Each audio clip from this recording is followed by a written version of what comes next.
If you're watching this video, you have landed on another terrific every other Thursday training video. And today, George is going to be showing us a fun little tip to troubleshoot some things in Koha. So stick with us. We'll be right back.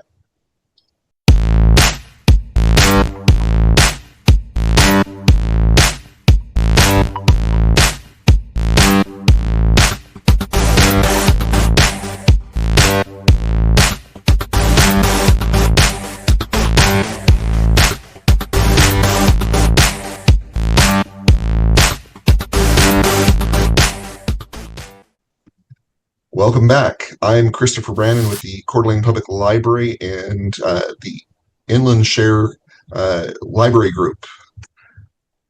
And I'm George Williams. I'm the Next Search Catalog Coordinator at Northeast Kansas Library System. So George, what do you have for us today? Well, so we use a ticketing system, OS Ticket. It's an open source ticketing system. And a lot of times people will submit a ticket and the ticket will just say, Koha isn't working. It's funny, we use that ticketing system too, and so does our city. Oh, okay. Yeah, we use it through it's open source. I like a lot of things about it. We are hosted and supported by a vendor that I can't think of the name of, but it's a nice piece of software.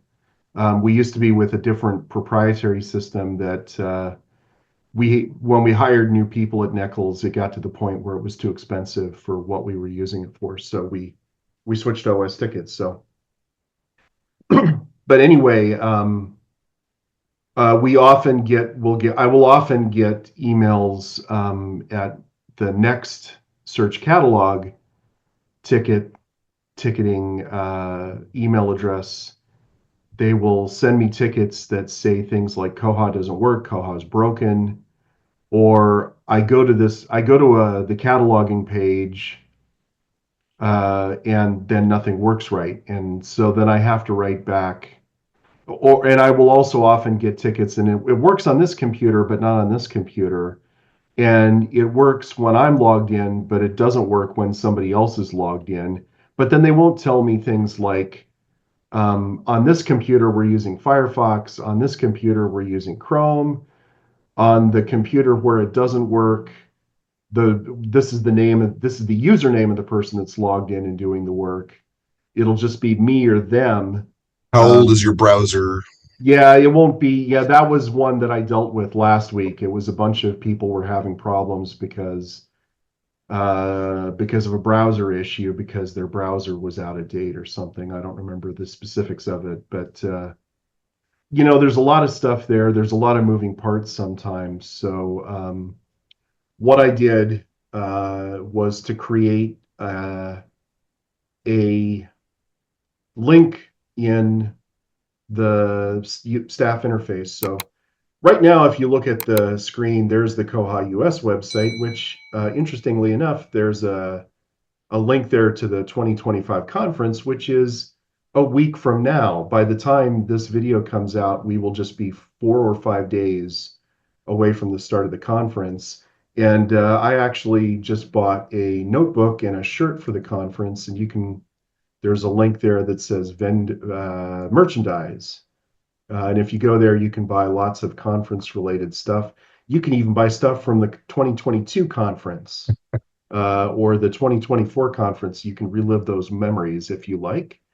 But here we've got the koha-US demo server, and I've got it pulled up on the page. And so what I'm doing here simply is, if we go up to the login menu drop-down, I've added a button here that says Copy Troubleshooting Data.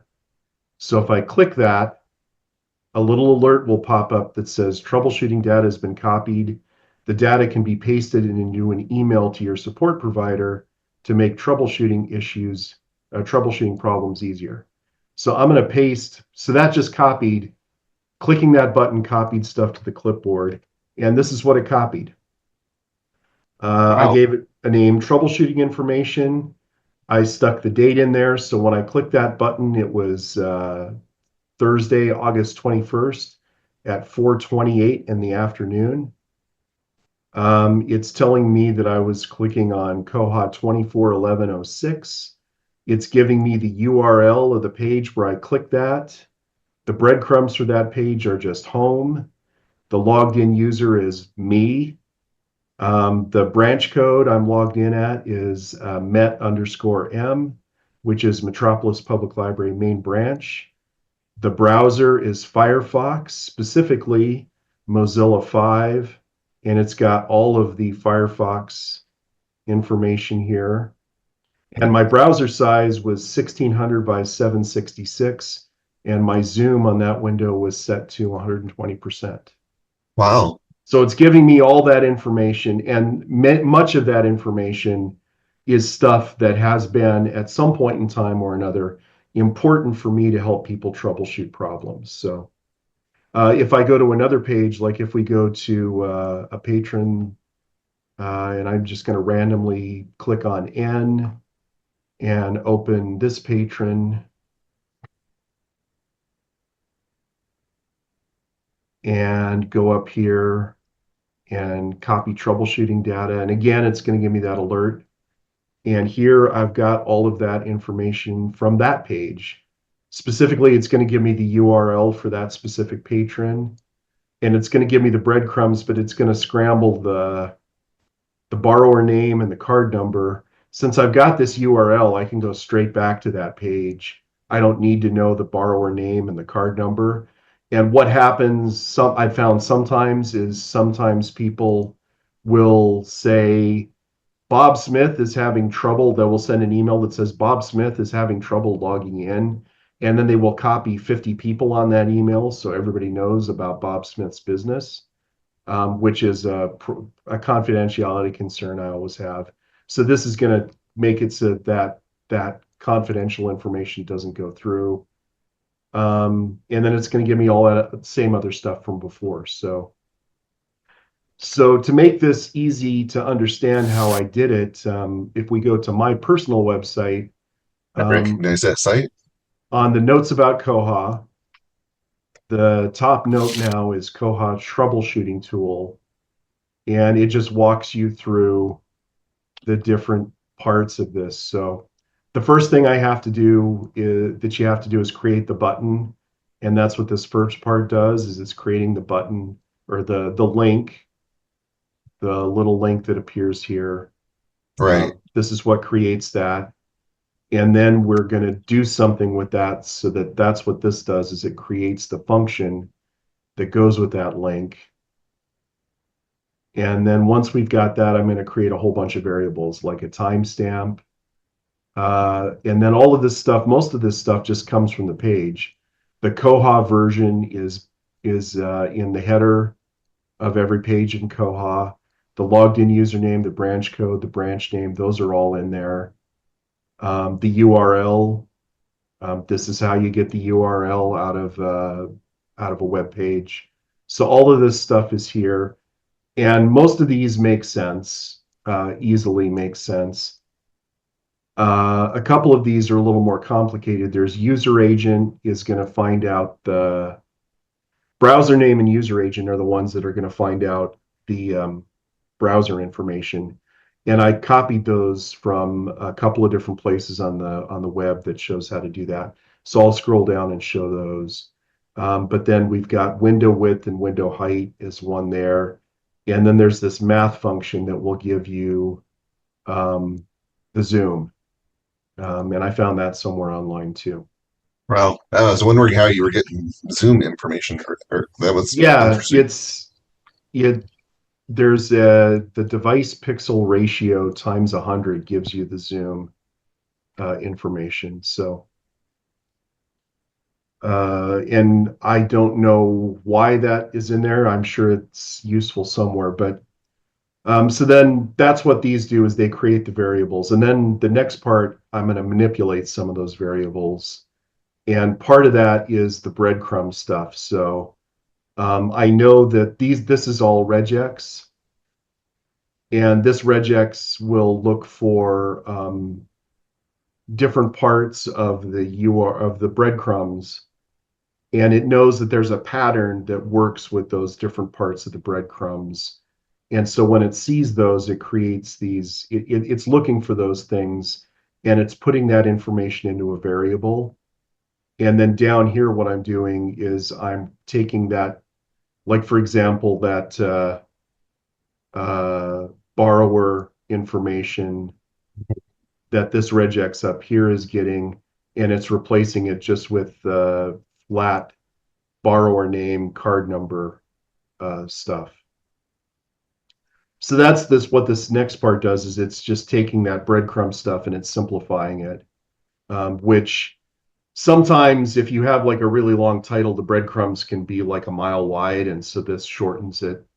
And generally speaking, it's the specific title isn't pertinent, especially if you're getting the URL, because that's going to take you to the specific title anyway. Right.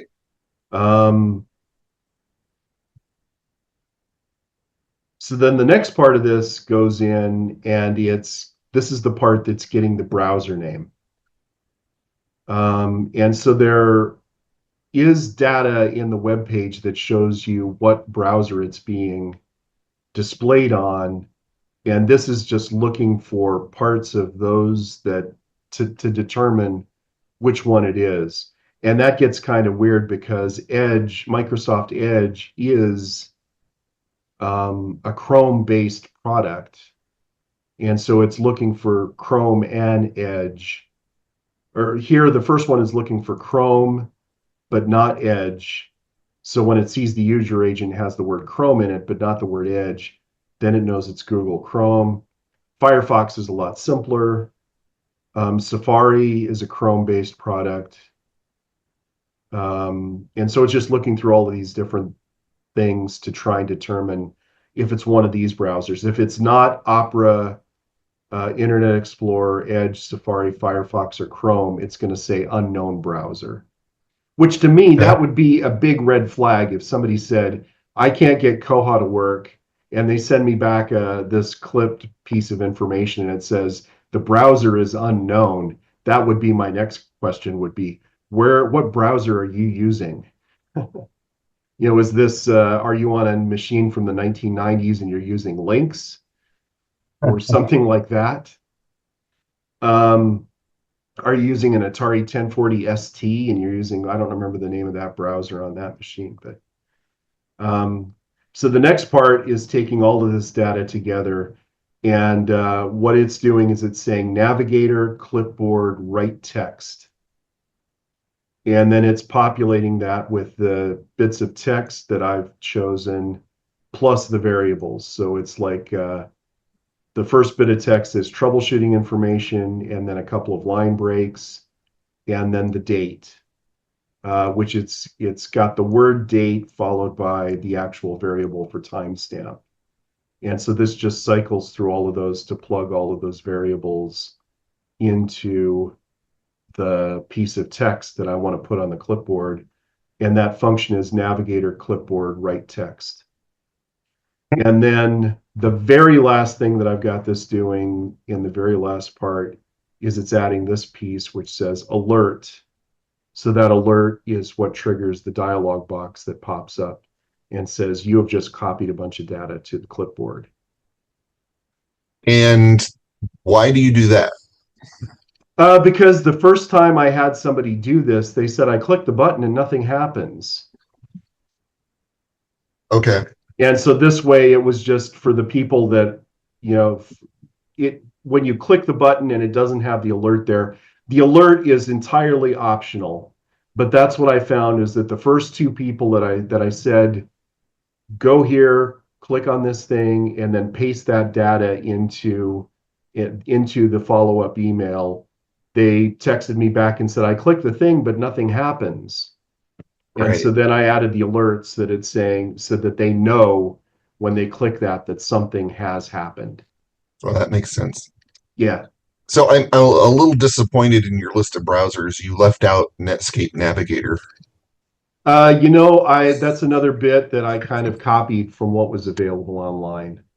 And I would be hard pressed to find Netscape Navigator and get it running so I could figure out what the code is that I would need to put in there. So, but if you want to load up a computer with Netscape Navigator and do some experimentation, I'd be happy to add it Right. Okay. because I I'll know get you got on that. lots of free time on your hands right now. Yes. Well, that's awesome. Um, I, Um, I think that's going to be really useful, especially I, I I always like the little bits of code that you teach me about certain things like copying to the clipboard. I never knew how to do all that. I mean, I could go out there and look it up just the same as you, but um, busy schedules. When do you get to Yeah, research stuff that you may or may not use? But this is pretty cool. I like this. Um, that was one that I had used somewhere else. Maybe that's something we'd never talked. Oh, it was something I learned for something similar that I do in Aspen. That's why we never talked about it, is because it's not a Koha thing. yeah, you know, we have an aspect of um, kind of off topic here, sort Yeah. of related, but I mean, what you copied um,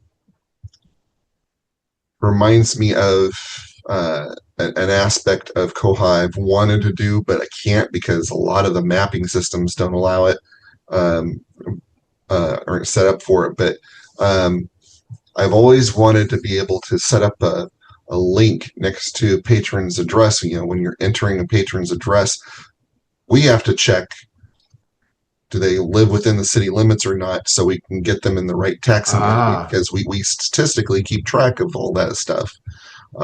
And it would be nice to be able to click on something and check quickly, what taxing area that they're in, so we get them in the right taxing district.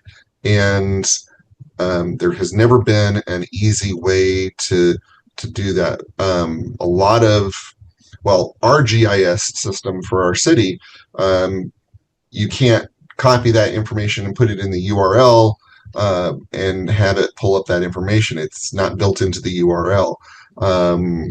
Whether you might be able to do that with like Google Maps or something. I know that they show some city limit borders, but nothing in the URL.